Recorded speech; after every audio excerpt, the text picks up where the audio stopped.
当初也是去旧木材厂找回来的木房，它是我们最常待也是最喜欢的一区，不要超过3种，不要太多种。嗨，欢迎来到我们知一家，我是佳佳，他是默默，长进的是复制。今天要来开箱我们的新家，虽然说好像也没有很新了，已经入住一段时间了，对，差不多快1年的时间。那因为我前面都是在我的个人 IG 上面做居家的分享，这样都受到蛮多网友的喜欢，所以我们就想说来拍一个比较完整的影片介绍。我爸是做木工的，所以我们就没有打算要请设计师，就基本上我都是前面大概收集资料收集了半年多左右，那都是在网络上看影片啊、看照片等等的，收集很多资料。那最后再从这些资料里面去统整出我们自己比较喜欢的风格调性，跟比较适合我们格局的。最后就是用这些照片跟自己简单的画图，跟因为我们自己发包嘛，就是跟每一个师傅做沟通这样子。装修的过程中，其实真的是遇到蛮多有的没的的状况，真的是很崩溃，就是真的是超可怕的耶。现在看到以前那些正在装修的侧拍照，就觉得都会发抖这样子。对，好的师傅会让你上天堂，坏的师傅真的是下地狱到不行。因为我们就有遇到很普龙宫的水电师傅，真的超可怕的。有机会再分享一起那个普龙宫水电的事迹。像我们这里的地坪大约是41坪，建坪大约是61坪左右。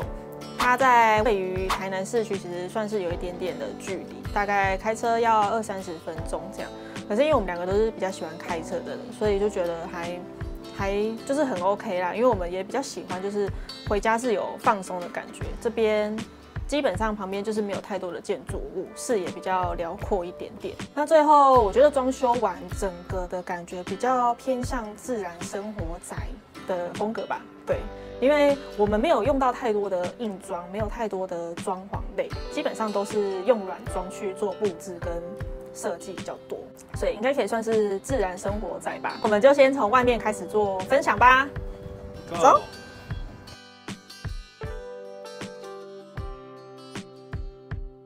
我们外面的这个木门呢，它算是假的木门，因为我们原本的门没有把它拆掉，是直接去旧木材厂找上面的这个木板，然后把它钉上去的。然后手把的部分就是有把它换掉这样子，所以它其实是里面跟外面完全是2样情。这边的栏杆也是一样，用同一个木头把它做成假栏杆的样子，就其实保留原本的门跟栏杆就是比较安全一点点。信箱跟电箱就有做改颜色，那我们就介绍一下里面的部分。大家看一下外面这个木门里面的样子，里面其实就是原本的门，就是完全是原本的样子。没错，我们就是这么的肤浅，只在意那个外表。外面的这个阶梯啊，它原本也是大理石的，然后我们后来就是一样，希望它是比较旧的感觉，所以就是一样找了旧木材把它钉上去。那上面的这个屋檐也是旧木头，然后加上一块玻璃，因为这边如果没有做这个雨遮的话，雨会比较容易泼到这个门，那门可能就比较容易坏掉，所以就特别做了一个小小的雨遮，其实整体性也会比较好看一点点。那这个门的话，原本其实很想要找那种人家真的是旧的门来装，可是因为门的尺寸比较难去找到刚刚好的，所以后来也是订了新的门，那再去自己把它刷成旧的样子这样。我们这外面的区域总共就有3个门，然后这个木门的话，基本上就是装饰门，没有任何的作用，就是漂亮而已。那里面的这个门，它是原本的门，我们没有把它换掉，新的油漆整理跟换掉这个锁而已。这个锁会换掉是因为就是我们就是很想要有一个密码锁跟指纹。那时候我们其实也是看了好几种牌子的密码锁，最后呢，其实最后我觉得密码锁最重要的就是要有指纹辨识。其实有指纹辨识，其他没有好像没有关系耶，因为像什么远距开门啊，然后什么那些功能，我觉得其实基本上都不会用到，每天回家就是这样子，就只会用到这个功能而已。而且手上如果有很多东西的时候，就是很方便，就一个大拇指就可以了，然后2边的手都可以。门口这边我们就选了一个铁质的小架子，然后回家的时候呢，就可以把钥匙放在这里，就这样顺手放。右边这一柜啊是我们的器材柜，主要就是拿来放 Switch 啊，然后监视器的主机，还有 WiFi 分享器。那还有留一些空间，就是未来会新增什么不太确定。那这边特别有留一个透气孔，是因为我们旁边这一柜呢，就是拿来放第2常穿的鞋子。那最常穿的就是刚刚放在外面，那最不常穿的我们就放在楼上。那这边有透气孔，然后再加上外面这里也有透气孔，所以就是里面比较不会有味道。这一柜除了放鞋子之外，里面还有就是为了隐藏我们的电箱，然后再就是杂物啊。然后这一柜是木木的柜，你看啊，每次打开就知道是要拿零食，每次都会来这里要零食。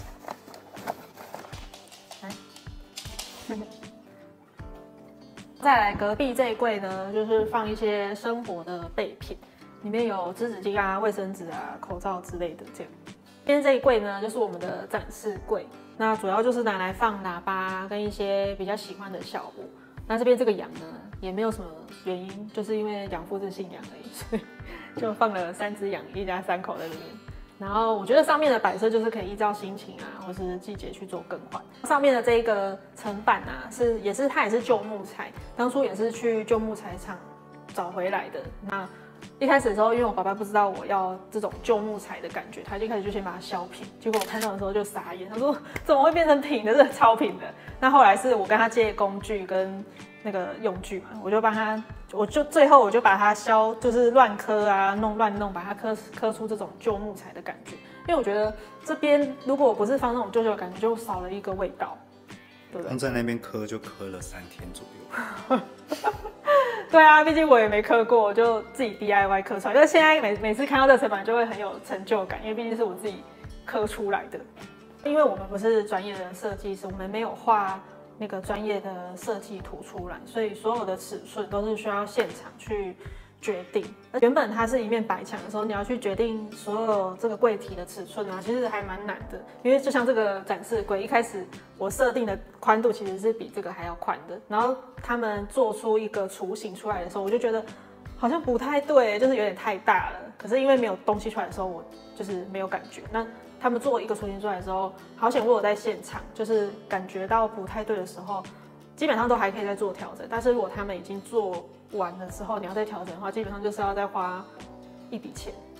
跟时间。所以建议大家，如果可以监工的话，就是尽量待在施工现场，因为你比较知道你自己的需求跟喜好是什么。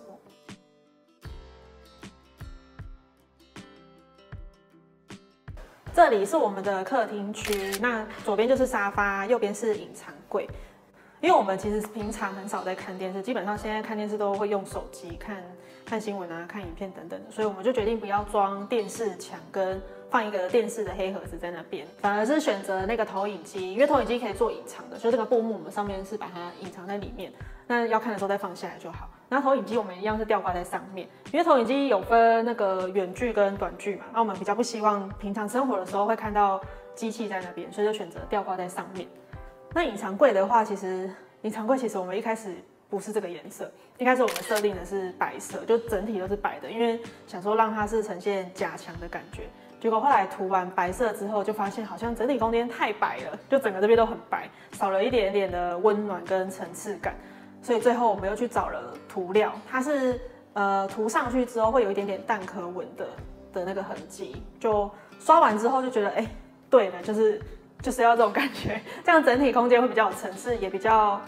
温暖吧。感觉生活的空间还是要有一点点的温暖的颜色，像是我们用了蛮多的木头的材料。沙发的部分呢，我们就是选这种豆腐块的沙发，那深度跟整体都有在做加长加大，因为那个复制的脚比较长，就想说他坐的时候这样子脚会比较舒服，然后再加上我也蛮喜欢盘腿的，所以平常都是盘腿坐。然后这个沙发其实基本上是可以睡2个人的，如果有朋友来要睡的话。我常常工作回来就直接在上面睡着。对啊，他每次都说我躺一下，躺一下的意思就是直接睡着，直接睡着，因为太舒服。然后桌子的部分，我们就是放这种小边桌，它就是可以比较机动性。你想要放在这里摆个饮料什么，然后或者想要很多朋友来的时候，你就可以把它摆中间、摆旁边，就是机动性比较高。然后就想说不要放那种比较大的桌子在这里，这样子整体空间会比较干净，视觉上会比较宽阔一点点。那沙发的旁边就放了一个木木的床，他平常都会在这边睡觉，因为他已经很老了，所以基本上整天都在睡觉。看除了靠这样有多可爱。对啊，每天都被它疗愈。窗户的部分，我们就是都保留原本的窗框。其实原本很想要换成那种木做的，或者是仿木的铝框。我们还有去现场看过，只是那个报价真的是太超出我们的预算，所以就先这样。那至少我们里面比较常看到的地方，我们就用比较漂亮的木百叶帘把它遮起来。而且它这个百叶帘我还特地找，就是它只需要靠右边这一条线，它就可以开关跟升降。那基本上我们这个，因为我们的窗户偏大一点点，所以很少去做升降。比较大的话，你做常常在那边升降的话，我觉得应该坏掉的几率会比较高。所以大部分我们就只有开关而已。我就是想说，尽量减少视觉上面的线条感，所以才觉得如果可以尽量少的话，就尽量少，就找到这种可以只有单边的控制线。找很久呢，你怎么摘？再来分享一下，我们真的是找了很久，然后几乎快把全台南的木地板店都已经去过的，最后才找到这个一见钟情的木地板。真的是一见钟情。对啊，真的是一进去他们店就看到它，就是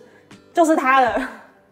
真的有这种感觉。那它是在台南的亨特地板，我觉得它会让我们一见钟情的原因是，它是大板，它是220公分的大长板。大长板的好，我自己觉得比较好看的原因，是因为你整间房子拼接起来之后，它的拼接线就不会这么多。因为如果是一般的那种正常的木地板的话，你整间拼完，可能那个拼接的线会比较多。然后再来就是它的上面的木纹是用大概有12种的花色去拼接的。那如果是只有5、6种的花色去拼接起来的话，我自己觉得那个重复性太高，就会没有那么仿真。因为我们就一直很想要找比较仿实木，但是又不是真的实木。因为木地板分的蛮多种的嘛，就是有超耐磨、有实木、有海岛型什么的。那我们自己觉得，如果选实木的话，实木有点太难照顾，又加上价格比较高，所以我们最后选这个是超耐磨的。那它的上面的木节，我也觉得设计的蛮刚好的，因为我们去看木地板店的话，有发现有木节的木地板，有一些拼起来就是会觉得它木节太密集了，这样整间看起来会有点不知道，就是没有那么自然的感觉。那如果说完全没有木节的话，又好像没有那么的仿真，所以最后找到这一块，真的是基本上就是完全符合我们所有的需求。可是它是12 mini 的厚度，所以踩起来我觉得踩起来比较怎样？比较踏实，比较踏实感。就是如果自己有去木地板店踩过的话，就会你其实踩看就会踩得出那种有一点点的差别的感觉。这间木地板、亨特地板他们的施工的师傅，我觉得真的是超级专业。因为以我自己就是发包这么多师傅来做工，我体验到木地板师傅才知道，真的还是有专业的师傅。真的是请到好的师傅，就是可以上天堂就是你可以很放心的交给他们。你看他们在施工的时候，你就会知道哦，真的是可以交给他们，你不需要太担心太多问题。而且他们速度也很快。对，其实速度蛮快的然后加上他们速度快，然后又很专业，然后环境整洁上也不会用得很脏。对，因为我们就是有遇到会把我们用很脏的师傅，所以才会这样说。在 IG 上面分享之后，就有蛮多的网友询问我，那也因为蛮多人去询问，所以厂商他们就有特别说，去店家的时候有告知是从佳这里看到的话，他们就可以给一些小小的折扣。建议大家都可以到门市去看看实体的样子。因为木地板其实我觉得它在比如说像这种有反光的地方，或是每个空间会因为灯光的关系，它的颜色都会有所差异。再来这一区呢，就是我们的厨房，它是我们最常待也是最喜欢的一区。配置就是这边是厨具那个煮饭区，然后中间就是中岛加餐桌，那这边就是餐边柜。这边这一区原本是有一个屏风跟嵌入式的电器柜，那我们就通通都把它拆掉了。因为原本有屏风，我想应该是因为前屋主觉得那个开门不要直接见到厨房，不要建造的风水问题吧。但是因为我们对风水的问题就比较就是比较没有在 care 啦，所以如果对于风水比较在意的人，这边就先不要看。然后，因为电器柜，我觉得原本的电器柜它是属于比较现代感一点点的装修，所以我觉得我们比较喜欢自然生活一点，就把它拆掉，然后二手卖掉这样。这边有一台就是杨先生每天的精神粮食，每天都来一杯咖啡。然后旁边这个是他的胶囊，这个胶囊的声音真的很疗愈人。就是其实我没有在喝咖啡，但是很喜欢听这个声音。我有手过去就给他捞一下。对，而且其实这个胶囊咖啡，我觉得比较适合每天可能要急着上班，没有太多时间好好的泡一杯咖啡，因为它泡的时间比较快。那味道的话，你觉得怎么样？我觉得已经很不错啦。其实照个人喜好，喜欢口味重一点、淡一点、谷物重一点之类的，可以去挑选你适合的胶囊。对啊，第一支其实不算贵，我觉得贵的是胶囊。对，其实没有比较省啊，但是可以省下出去买咖啡的时间。对，因为有时候你去 Seven， 万一前面排个好几个。还有，我觉得就是一种生活的仪式感。没错，我早上起来就一定要冲一杯。然后再来这一台是我们的洗碗机，洗碗机一定是必须要的吧？那时候我在社团跟网络上就是收集了各方网友的资讯，最后我就总结出一个很大的重点，就是选洗碗机一定要有的功能。我觉得是它必须一定要有自动开门的功能，因为如果没有自动开门的话，它洗碗其实里面还是会有一点点水汽的。如果你没有把它打开，它可能就会有一个闷闷的味道在里面。所以我们最后选这台，它是半砍式的，我觉得它的半砍面板搭配我们整体的风格是好看的。那如果你希望它是全砍的话，就是外面看不出来的话，也有那种隐藏式的。对，所以最重要的功能就是一定要有自动开门。洗碗槽有2个龙头，这边就是水龙头，然后这个水龙头我觉得蛮可以特别介绍的，它就是可以这样子做抽拉，然后有不同的水花，然后它的整个龙头也都可以转动，所以在清洗上面就会很方便。旁边这一个呢是 Boca 的滤水器，那当初为了找这种细细的龙头，真的是很难找找很久，而且又加上我们想要黑色，因为跟旁边的黑色龙头会比较整体性。再来就是很赞的功能，它可以触控，而且重点是它还有顺热出水的功能，就是你按2下，大概等个3秒钟，它就会有热水出来。我觉得家里有小孩的要泡内内的，其实蛮方便的。对啊，哦，我讲太多话，先让我喝一口水。它有一个面板，就是真的很适合泡牛奶，因为它可以设定温度跟那个吸数也可以依照个人去做自定义。这样，你按一按，它就从这边就会出水。所以有时候如果你想要先放在这边装水，然后去做其他事情也可以，因为它自己出完水它就会停了。这样，这个滤水器还有一个很大的特色，就是它很省厨下空间。可以看一下这边的厨下空间，它只需要这2个滤芯加上旁边这台主机。再来分享一下我们的实木台面，其实这个实木台面真的也是当初要做的时候被蛮多的人打枪，就是我们也有去厨具行看，然后问了师傅啊什么的，其实通常都是不建议做实木的台面，因为在台湾好像真的比较少人会装实木的，就是怕潮湿啊、怕不耐用等等的原因。可是因为我们就是你知道外表先决，好看重要，所以我们就还是按照我们自己的喜欢装了实木的台面。那我觉得使用到现在下来，好像没有什么太大的问题啊，就是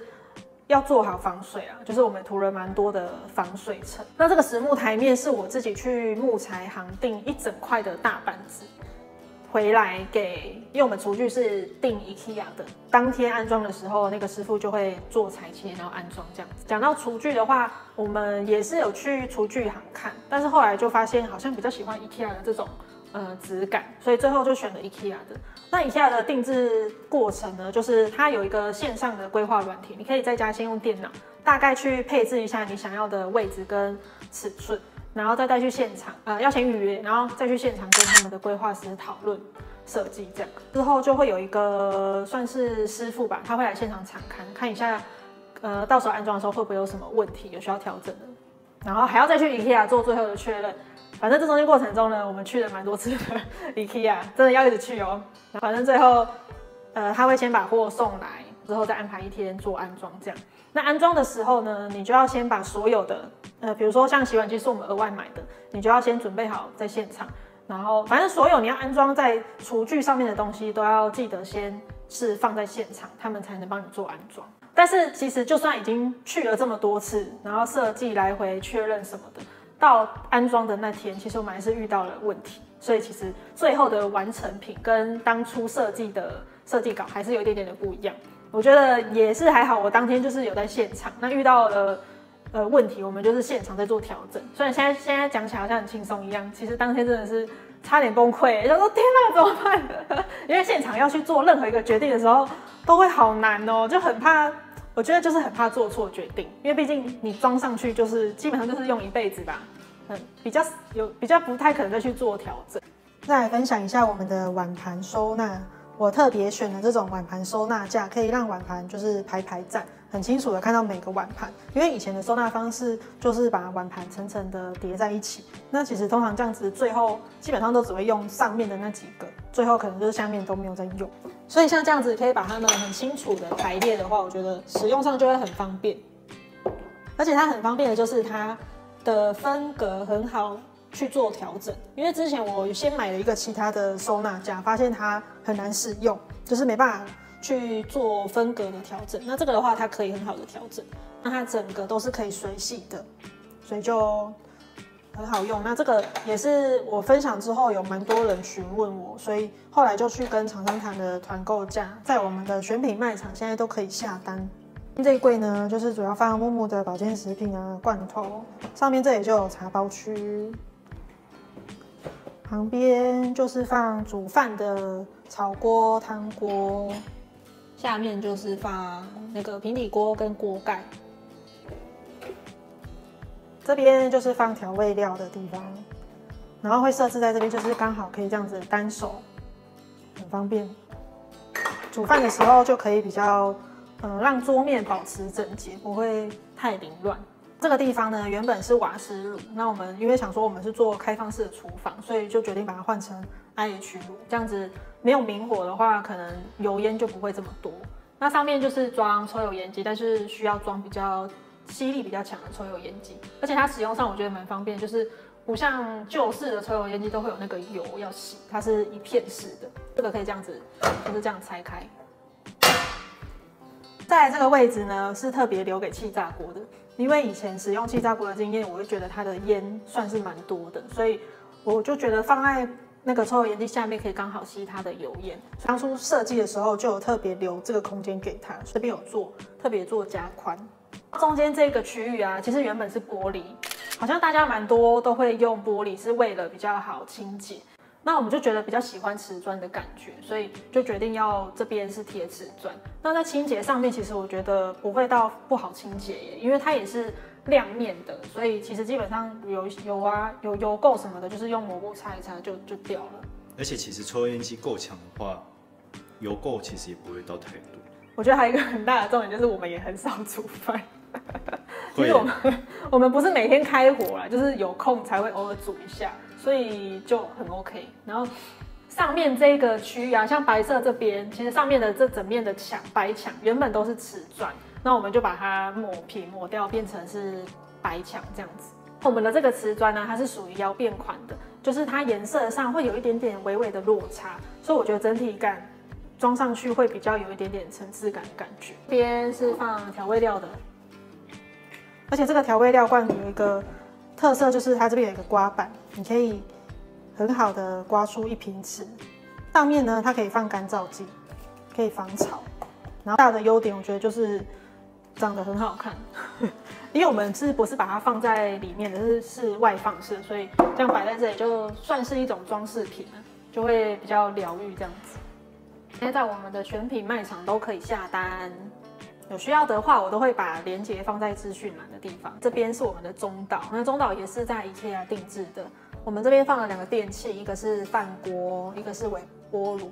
那这个饭锅的话，如果煮饭的时候要把它拉出来，要不然它的水汽可能会让里面的板材比较容易损坏。好，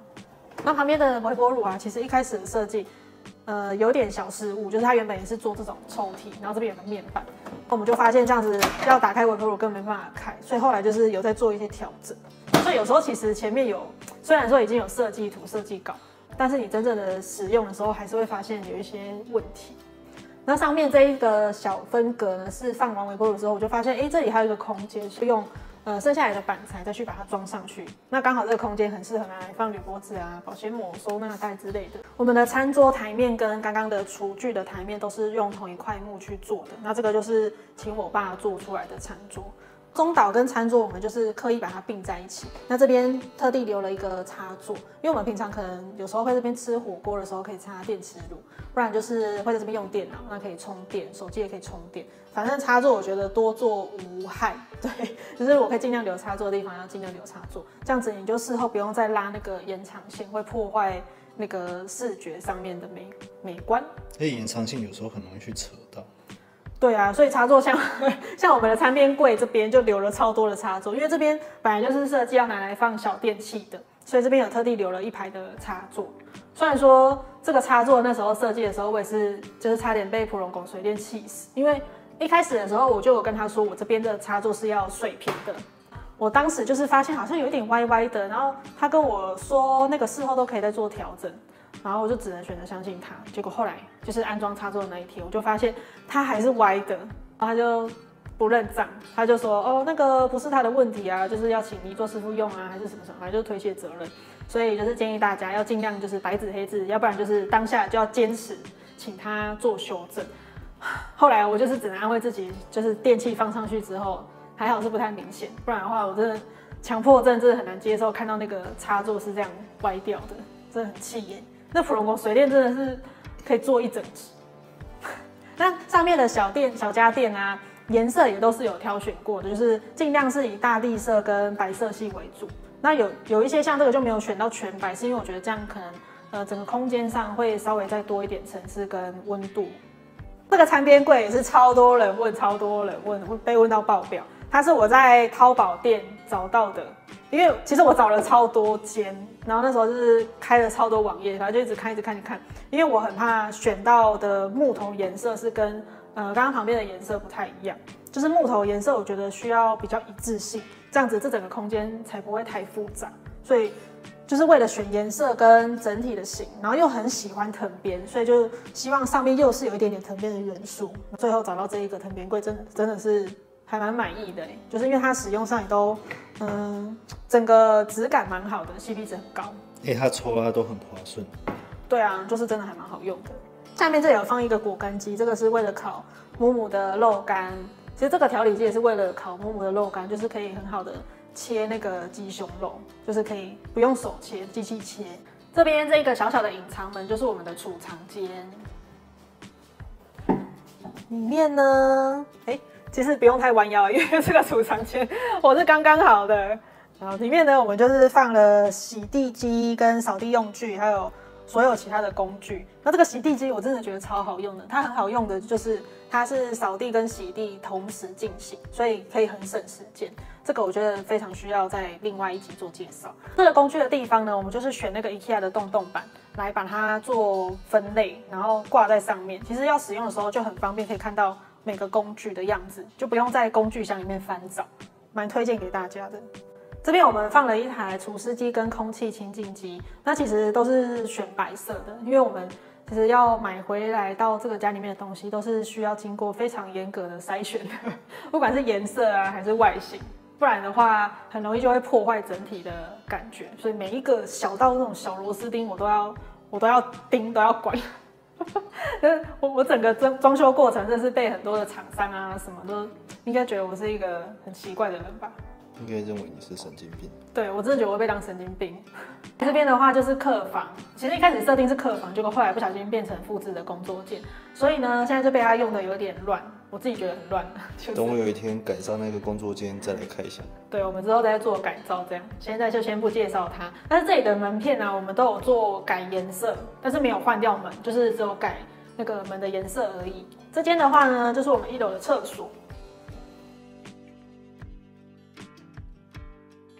这间厕所基本上就是全部都砍掉重练了，然后一开始的时候其实有点小小的犹豫，因为它原本的瓷砖也是白色的，就想说还是说只是换掉上面的马桶啊跟柜子就好，但是又觉得如果现在不一起整修的话，以后未来要整修厕所是蛮难的一件事情。反正最后呢，我们就决定还是一起把它整修成我们喜欢的样子，毕竟